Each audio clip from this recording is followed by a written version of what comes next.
Hi అండి, welcome to educational అడ్డా. చెప్పుకున్నట్టుగానే ఈ ఛానల్లో డిఎస్సికి సంబంధించిన ప్రతి సబ్జెక్ట్ని ఎక్స్ప్లెయిన్ చేయడం జరుగుతుందండి. స్టార్టింగ్లో ఇప్పుడు బయాలజీ స్టార్ట్ చేసాం. ఇది కంప్లీట్ అయిన తర్వాత వేరొక సబ్జెక్ట్ని తీసుకొని ఎక్స్ప్లెయిన్ చేయడం జరుగుతుంది. సబ్స్క్రైబ్ చేయండి, అలాగే లైక్ చేయండి, షేర్ చేయండి. నిన్నటి సెషన్లో మనం అవయవ వ్యవస్థల గురించి వివరించుకున్నాం. అవయవ వ్యవస్థల్లో ఎన్ని రకాలు ఉంటాయో చెప్పుకున్నాం. అందులో మొదటిది జీర్ణ వ్యవస్థ. దానిలో మనం నోరు, ఆస్య కుహరం గురించి వివరించుకున్నాం. అయితే ఆస్య కుహరంలో 3 భాగాలు ఉంటాయని చెప్పుకున్నాం. అందులో మనం నిన్నటి సెషన్లో మనం చూడండి ఈ దంతాలు అనే చాప్టర్ని కంప్లీట్ చేసుకున్నామండి. అలాగే ఈరోజు సెషన్లో లాలాజల గ్రంథులు, అలాగే నాలుక, ఈ రెండు కూడా ఈరోజు సెషన్లో కంప్లీట్ చేసుకుందాం అండి. నిన్నటి సెషన్లో పాలదంతాలు అనే చాప్టర్ దగ్గర 6 నుంచి 7 సంవత్సరాలు అని పడిందండి. అదొకసారి కరెక్ట్ చేసుకోండి. 6 నుంచి 7 నెలల వయసులో వచ్చి 7 నుంచి 8 సంవత్సరాల వయసులో పాలదంతాలు అనేవి రాలిపోతాయి. ఈ 6 నుంచి 7 నెలలు అనే ప్రాంతంలో నిన్నటి సెషన్లో 6 నుంచి 7 సంవత్సరాలు అని పడిందండి. ఒకసారి దాన్ని కరెక్ట్ చేసుకోండి. నెక్స్ట్ చూసుకుంటే లాలాజల గ్రంథులు. ఆరోగ్యవంతమైన మానవులలో ప్రతిరోజు 1 నుంచి 1.5 లీటర్ల లాలాజలం అనేది ఉత్పత్తి అవుతుందండి. అంటే ఆరోగ్యవంతమైన మానవుల్లో రోజుకి 1 నుంచి 1.5 లీటర్ల లాలాజలం అనేది ఉత్పత్తి అవుతుంది. లాలాజలాన్ని ఉత్పత్తి చేసే ఎంజైమ్ అమైలేజ్ మరియు టైలిన్. ఇది పిండి పదార్థాలని మాల్టోజ్ మరియు చక్కెరలుగా మారుస్తుందండి. నిన్న మనం చెప్పుకున్నట్లుగానే జీర్ణ వ్యవస్థలో దాని డెఫినేషన్ ప్రకారం సంక్లిష్ట ఆహార పదార్థాలను సరళ ఆహార పదార్థాలుగా మార్చడం, అది ఎంజైమ్ల సహాయంతో. ఈ అమైలేజ్ అనే ఎంజైమ్ అలాగే టైలిన్ అనే ఎంజైమ్ పిండి పదార్థాలని మాల్టోజ్ మరియు చక్కెరలుగా మారుస్తుందండి. మీరు ఒకసారి డయాగ్రామ్ చూడండి. ఇక్కడ చూడండి, ఇవి కనిపిస్తున్నాయి కదా, ఇవి లాలాజల గ్రంథులు. ఇవి ఉండే ప్రదేశాన్ని బట్టి వీటికి నేమ్స్ పెట్టడం జరిగిందండి. ఆ నేమ్స్ని బట్టి మనం వివరించుకుందాం. అలాగే నోరు దుర్వాసన రాకుండా చేసే ఎంజైమ్ ఏంటి అంటే లైసోజోమ్ అనే ఎంజైమ్ అండి. ఇది నోరు దుర్వాసన రాకుండా చూస్తుంది. నెక్స్ట్ చూసుకుంటే లాలాజల గ్రంథులు అండ్ రకాలు. మానవునిలో లాలాజల గ్రంథులు అనేవండి 3 రకాలు. మానవునిలో లాలాజల గ్రంథులు 3 రకాలు. అవి ఒకటి పెరోటిడ్ లాలాజల గ్రంథులు అండ్ రెండవది ఈ పెరోటిడ్ లాలాజల గ్రంథులు అనేవి చెవికి దగ్గరగా ఉంటాయండి. మనం ఒకసారి డయాగ్రామ్ చూసుకుంటే ఇది చూడండి, పెరోటిడ్ గ్లాండ్ చూడండి, ఇదిగోండి చెవికి దగ్గరగా ఉంది. అండ్ నెక్స్ట్ రెండో చూసుకుంటే అధోజంబిక లాలాజల గ్రంథులు. ఇది వచ్చేసి 2 దవడలు ఉంటాయి కదండి, అవి కలిసే ప్రదేశంలో ఉంటాయి. ఇది చూడండి, ఈ డయాగ్రామ్ ఇదిగోండి, ఇదనమాట. అండ్ నెక్స్ట్ చూసుకుంటే అధోజిహ్విక లాలాజల గ్రంథులు. ఇది వచ్చేసి నాలుక క్రింద భాగంలో ఉంటాయండి. నాలుక క్రింద భాగంలో ఉంటాయి. ఇది చూడండి, ఇదిగోండి, ఇది నాలుక క్రింద భాగంలో ఉంటుంది. మాత్రం 3 రకాల లాలాజల గ్రంథులు ఉంటాయండి. అయితే మిగతా క్షీరదాల్లో చూడండి 4 రకాల లాలాజల గ్రంథులు అనేవి ఉంటాయి. లాలాజల గ్రంథులకు వచ్చే వ్యాధి గవద బిళ్ళలండి. ఈ గవద బిళ్ళలు దేని వల్ల వస్తుందండి? దేని వల్ల వచ్చే వ్యాధి? వైరస్ వల్ల వచ్చే వ్యాధి. ఆ వైరస్ నేమ్ ఏంటి అంటే మిక్సోవైరస్ పరటోడిస్. చూడండి, ఇట్లా క్వశ్చన్ అడుగుతాడండి, గవద బిళ్ళలు దేని వల్ల వచ్చే వ్యాధి అని. వైరస్ వల్ల వచ్చే వ్యాధి. ఆ వైరస్ నేమ్ ఏంటి అంటే మిక్సోవైరస్ పరటోడిస్. నెక్స్ట్ చూసుకుంటే నాలుక. మనం నిన్నటి సెషన్లో ఆస్య కుహరంలో దంతాల టాపిక్ కంప్లీట్ చేసాం. అలాగే ఈరోజు లాలాజల గ్రంథులు ఇంతకు ముందు స్లైడ్స్లో కంప్లీట్ చేసాం. ఇప్పుడు నాలుక అనే చాప్టర్ని స్టార్ట్ చేద్దామండి. నాలుక గురించి అధ్యయనం చేసే శాస్త్రాన్ని లారింజాలజీ లేదా గెస్టాలజీ అంటారండి. నిన్న మనం దంతాల గురించి చెప్పుకున్నప్పుడు దంతాల గురించి అధ్యయనం చేసే శాస్త్రాన్ని ఒడెంటాలజీ అని చెప్పుకున్నాం. అలాగే చర్మం గురించి అధ్యయనం చేసే శాస్త్రాన్ని డెర్మటాలజీ అని చెప్పుకున్నాం. అట్లా చూసుకుంటే నాలుక గురించి అధ్యయనం చేసే శాస్త్రాన్ని లారింజాలజీ లేదా గెస్టాలజీ అంటారు. పొడవైన నాలుక సరీసృపాల్లో ఉంటుంది. డయాగ్రామ్ చూడండి ఒకసారి, ఇంకొంచెం చూడండి. పొడవైన నాలుక చూసారా, ఇంత పొడవు ఉంది.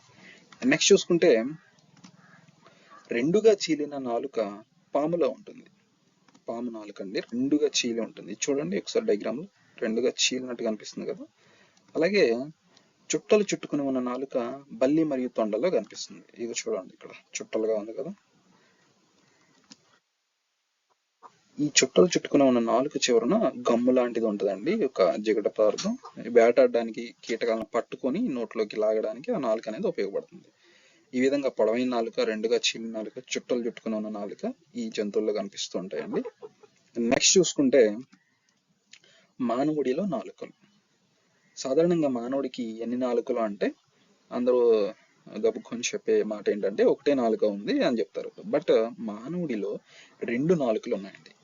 అది వచ్చేసి మొదటిది కొండ నాలుక, దీనిని ఉపజిహ్వ అంటారు. దీని విధి ఏంటంటే తీసుకునే ఆహారం అనేది స్వరపేటికలోనికి వెళ్లకుండా ఉండడానికి సహాయపడుతుందండి. ఒకసారి డయాగ్రామ్ చూడండి. ఇక చూడండి, ఇది స్వరపేటిక, అలాగే ఇది ఆహారం వెళ్ళే మార్గం అన్నమాట.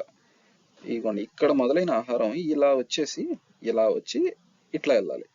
ఒకవేళ దీంట్లోకి వెళ్తే ఏమవుతుందంటే స్వరపేటిక దెబ్బతింటది. అలా జరగకుండా ఉండడానికి ఇక్కడ కొండ నాలుక లేదా ఉపజీవ అనేది ఉంటుంది అనమాట. అండ్ రెండో చూసుకుంటే నాలుక రుచులను తెలియజేసే జ్ఞానేంద్రియం. మనకి జ్ఞానేంద్రియాలు 5 ఉన్నాయి కదండి, అందులో నాలుక అనేది ఒకటి.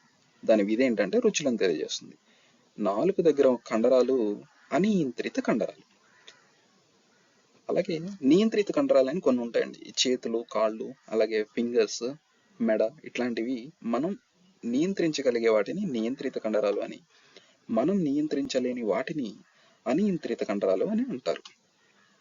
ఫర్ ఎగ్జాంపుల్ హార్ట్ ఉంది కదండి, అది అనియంత్రిత కండరం, దాని అంతగా అదే కొట్టుకుంటూ ఉంటుంది. మనం దాన్ని నియంత్రించాలని చూస్తే చనిపోతామండి. అండ్ నాలుక పై భాగాన మరియు ప్రక్క భాగాల్లోనూ రుచి కళికలు ఉంటాయి కదండి, వాటిలో రుచి గ్రాహక కణాలు ఉంటాయి. రుచి గ్రాహక కణాలు, వీటి విధేంటి అంటే రుచిని గ్రహిస్తాయి అన్నమాట. రుచిని గ్రహించే వాటిని రుచి గ్రాహక కణాలు అంటారు. వాటి విధేంటి అంటే రుచిని గ్రహిస్తాయి. మానవుడు రుచులు. మానవుడు 4 రకాల రుచులను గుర్తిస్తాడండి. నాలుకను ఉపయోగించి మానవుడు గుర్తించగలిగే రుచులు 4 మాత్రమే. అవేంటో చూద్దాం. మొదటిది తీపి. ఇది నాలుక ముందు భాగం ద్వారా తెలుసుకుంటాడు అనమాట. డయాగ్రామ్ చూడండి ఒకసారి. ఇక్కడ చూడండి, స్వీట్ అని ఉంది కదా, ఇక్కడ తీపిని తెలుసుకుంటాడు. అండ్ రెండో చూడండి ఉప్పు. ఇది కూడా నాలుక ముందు భాగంలోనే తెలుసుకుంటాడు అనమాట. ఇక్కడ చూడండి సాల్టీ అని ఉందా, ఇదిగోండి సాల్టీ. ఇక్కడ ఉప్పు అనే రుచిని తెలుసుకుంటాడు. నెక్స్ట్ చూడండి పులుపు. నాలుక అంచుల వెంబడి తెలుసుకుంటాడు. ఇక్కడ చూడండి ఎల్లో కలర్ లో సోర్ అండ్ సోర్ అని ఉంది కదండి, ఈ ప్రాంతాల్లో పులుపు రుచిని తెలుసుకుంటాడు. అండ్ చేదు. నాలుక చివరన లేదా లోపలి భాగం, ఇక్కడ చూడండి బిట్టర్ అని చెప్పేసి ఉంది కదా, ఇక్కడ చేదు రుచిని తెలుసుకుంటాడు అనమాట. ఇంకా చూసుకుంటే తెలుగు ప్రజలు పై 4 రుచులతో పాటు కారం, వగరు కూడా రుచులుగానే భావిస్తారు. మనమే కాదు, చాలా మంది అలానే భావిస్తూ ఉంటారు. కానీ అవి రుచులు కాదండి. కారం అనేది నాలుక ఆ కారం యొక్క ఘాటుని తట్టుకోలేని ఒక స్థితి, తట్టుకోలేకపోవడం అన్నమాట. ఇది చూడండి, నాలుకపై ఉండే చిన్న చిన్న సూక్ష్మ కణాలను రసాంకురాలు, రుచి కళికలు, రుచి మొగ్గలు అంటారండి. ఈ 3 కూడా ఒకదాన్నేమే. సూక్ష్మ కణాలని, నాలుకపైన ఉండే చిన్న చిన్న సూక్ష్మ కణాలని రసాంకురాలు, రుచి కళికలు, రుచి మొగ్గలు అంటారు. ఇవి మొత్తం 10,000కు పైగా ఉంటాయి అన్నమాట. నాలుక పైన 10,000కు పైగా ఉంటాయి. ఇవి వయసు పెరుగుతున్న కొద్దిగా తగ్గిపోతూ ఉంటాయండి. అందువల్ల మనకి రుచిని చూసే సామర్థ్యం తగ్గుతూ ఉంటుంది వయసు పెరిగే కొద్ది. నెక్స్ట్ చూసుకుంటే ఉమామి. ఉమామి అనేది ఒక రుచి అండి. ఉమామి అనేది ఒక రుచి. చూడండి ఇక్కడ డయాగ్రామ్ చూసుకుంటే ఉమామి అని ఉంది కదా, ఈ నాలుగు మధ్య భాగంలో. ఉమామి అంటే మాంసకృతులు అధికంగా ఉన్న ఆహార పదార్థాలను ఉమామి అంటారు. మాంసకృతులు అంటే ప్రోటీన్స్ ఎక్కువగా ఉండే ఆహారాన్ని ఉమామి అంటారు, వాటి నుండి వచ్చే రుచిని. ఈ ఉమామి అనేది జాపనీయుల వంటకపు రుచి అనమాట. జాపనీయులు ఎక్కువగా ఈ ఉమామి అనే రుచి గల వంటకాలని తయారు చేసుకుంటూ ఉంటారు. నెక్స్ట్ చూసుకుంటే ఉమామి ప్లస్ మోనోసోడియం గ్లూటామేట్ ఈ రెండు కలిపి హచింగ్ అనే టేస్ట్ వస్తుంది అనమాట. ఇది ఆసియా ప్రాంతపు వంటకాల్లో ఉపయోగిస్తారు. ఉమామి ప్లస్ మోనోసోడియం గ్లూటామేట్ ఇవి రెండు కలిపి హచింగ్ అనే టేస్ట్ వస్తుంది అనమాట. హచింగ్ ఇది ఆసియా ప్రాంతంలో వంటకాల రుచి. ఇవి కూడా బిట్స్ వచ్చే అవకాశం ఉందండి ఈ టెట్ ఇట్లాంటి వాటిల్లో. అండ్ నెక్స్ట్ చూసుకుంటే కృత్రిమంగా తయారు చేసిన వంటకాలకు ఉండే రుచిని మెటాలిక్ టేస్ట్ అంటారు. కృత్రిమంగా తయారు చేసిన వంటకాలకు ఉండే రుచిని మెటాలిక్ టేస్ట్ అంటారు. నెక్స్ట్ చూసుకుంటే ఆహార పదార్థాలకు కృత్రిమంగా తీపినిచ్చే పదార్థం సాకరిన్ అండి.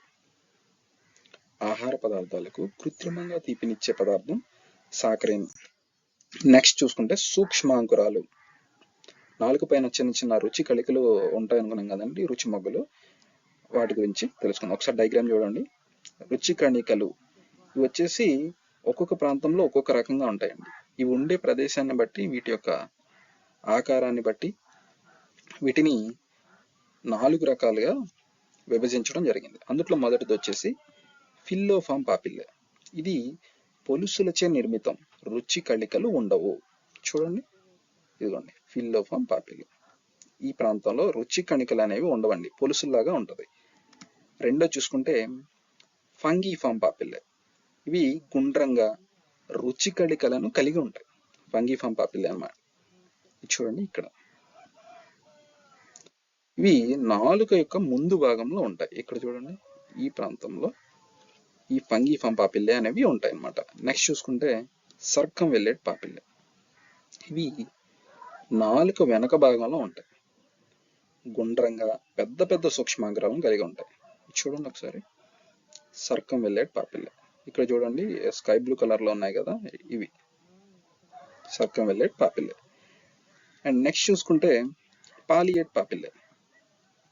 నాలుకకు ఇరు ప్రక్కల ఉబ్బెత్తుగా ఉన్న నిర్మాణం అనమాట. ఇది చూడండి, ఇదిగోండి పాలియేట్ పాపిల్లే. ఇక్కడ చూడండి చిన్నగా రౌండ్స్ ఉన్నాయి కదా, ఇక్కడ అలాగే ఇక్కడ కూడా చూడండి కనిపిస్తున్నాయి మనకి చిన్న రౌండ్స్. ఇవి పాలియేట్ పాపిల్లే, నాలుకకు ఇరుపక్కల ఉబ్బెత్తుగా ఉన్న నిర్మాణాలు. వీటి మీద కూడా బిట్స్ అడుగుతాడండి. నాలుకకు ఇరుపక్కల ఉబ్బెత్తుగా ఉండే నిర్మాణాలు ఏమంటారు?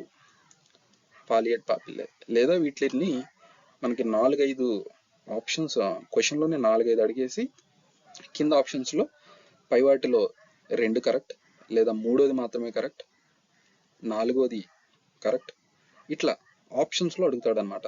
ఏబిసి కరెక్ట్, మరి ఏబి కరెక్ట్, బీసీ రాంగ్, ఇట్లా అడుగుతాడు. సో మనం కాన్సెప్చువల్ క్లారిటీ ఉంటేనే ఇట్లాంటి బిట్స్ని అటెంప్ట్ చేయగలం అండి. డిఎస్సి పాయింట్ ఆఫ్ వ్యూలో ఇంత సింపుల్ క్వశ్చన్స్ అయితే అడగడు. ఇట్లా పొలుసులచే నిర్మితమై ఉండే కణికల్ని ఏమంటారు ఇట్లా అడగడండి. ఈ 4 ఒక 3 ఇచ్చేసి, ఓకేనా, ఒకటి బయట నుంచి ఇచ్చి ABC correct or BC correct or AB only correct, A only correct, ఇట్లా అడుగుతాడండి. వాటిని మనం చూసుకొని కాన్సెప్చువల్ క్లారిటీ ఉంటేనే మనం వాటిని అటెంప్ట్ చేయగలం. సో ఈ విధంగా మనం కాన్సెప్ట్ నేర్చుకుందామండి. ఈ రోజుతో మనకి జీర్ణ వ్యవస్థలోని నోరు, ఆశయ కుహరం కంప్లీట్ అయిపోయిందండి. రేపటి సెషన్లో గ్రసని, ఆహార వాహిక, జీర్ణాశయం గురించి స్టార్ట్ చేద్దామండి చాప్టర్. థ్యాంక్ యూ అండి. మీకు కంటెంట్ నచ్చినట్లయితే సబ్స్క్రైబ్ చేసుకోండి, లైక్ చేయండి, షేర్ చేయండి. Thank you so much.